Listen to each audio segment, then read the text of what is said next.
নমস্কার বন্ধুরা, আমার চ্যানেল মমস কিচেনে আপনাদেরকে সকলকে স্বাগত জানাই। আজকে চলে এসেছি আবার একটা নতুন রেসিপি নিয়ে, পমফ্রেট ভাপা।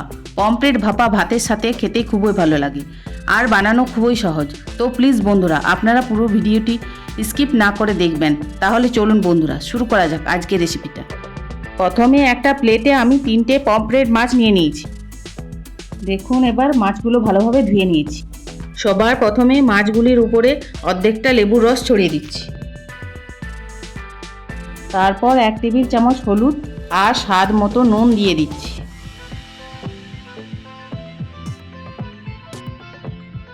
এরপর 1 টেবিল চামচ সরিষার তেল দিয়ে দিচ্ছি। এরপর ভালোভাবে সব উপকরণগুলি মাছগুলিতে মাখিয়ে নিয়ে 20 মিনিটের জন্য ম্যারিনেট করে রেখে দেবো।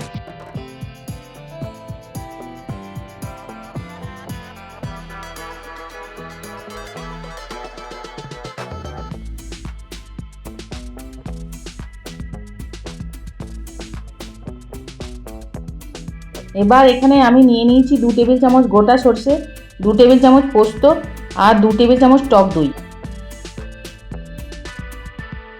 এরপর গোটা সরষে, পোস্ত, 2টি কাঁচা লঙ্কা আর 2 টেবিল চামচ টক দই একসাথে পেস্ট করে নেব।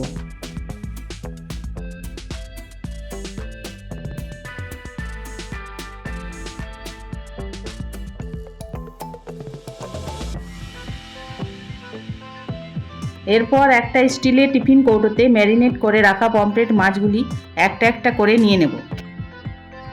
তারপর করে রাখা মশলার পেস্টটা মাছগুলির উপরে দিয়ে দেব। এবার হাফ চা চামচ নুন ও 1 টেবিল চামচ সরিষার তেল দিয়ে দিচ্ছি।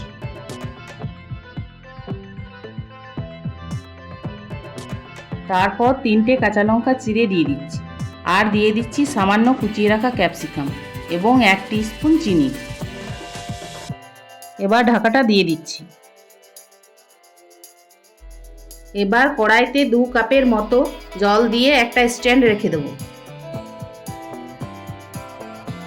এরপর টিফিন কৌটোটাকে স্ট্যান্ডের উপর রেখে ঢাকা দিয়ে লো ফ্লেমে 10 মিনিট ভাপিয়ে নেব।